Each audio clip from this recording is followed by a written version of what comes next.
क्रांती news, आवाज सर्वसामान्यांचा।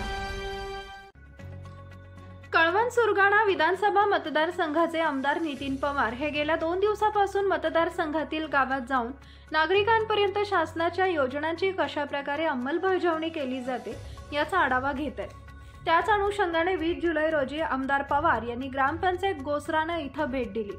यावेळी त्यांच्यासोबत कळवणचे नगराध्यक्ष कौतिक अण्णा पगार, पंचायत समिती उपसभापती विजय शिरसाट, मार्केट कमिटीचे सभापती धनंजय पवार, राष्ट्रवादी काँग्रेस कळवण तालुका अध्यक्ष राजेंद्र भामरे, सरपंच कैलास थैल, उपसरपंच मुरलीधर मोरे, ग्रामपंचायत सदस्य तसेच ग्रामसेविका शैलजा गवळी, बाळासाहेब मोरे यांच्यासह अधिक ग्रामस्थ उपस्थित होते।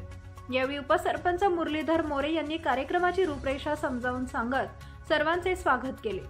तसेच गावच्या विकासात आजपर्यंत केलेल्या सहकार्यासाठी आमदार साहेबांचे आभार मानले। ग्रामस्थांनी रस्ते, पाणी तसेच बंधारे याबाबत समस्या मांडल्या। त्यानंतर आमदार पवार यांनी शासनाच्या विविध योजना उपस्थितांना समजावून सांगितल्या। त्यात प्रामुख्याने मुख्यमंत्री लाडकी बहीण योजना, मुख्यमंत्री युवा ग्राम कार्य प्रशिक्षण योजना तसेच इतरही योजनांचा आढावा घेतला। योजनांच्या अटी व पात्रता समजावून सांगितल्या तसेच प्रशासनाला सहकार्याबाबत सूचना दिल्या। ग्रामस्थांच्या विविध अडचणी समजून घेत सर्व समस्यांचं निराकरण करण्याबाबत आश्वासन दिले। यानंतर मान्यवरांनी गावातील जिल्हा परिषद शाळेस भेट दिली। शाळा परिसरात आमदार साहेबांच्या हस्ते वृक्षारोपण करण्यात आले।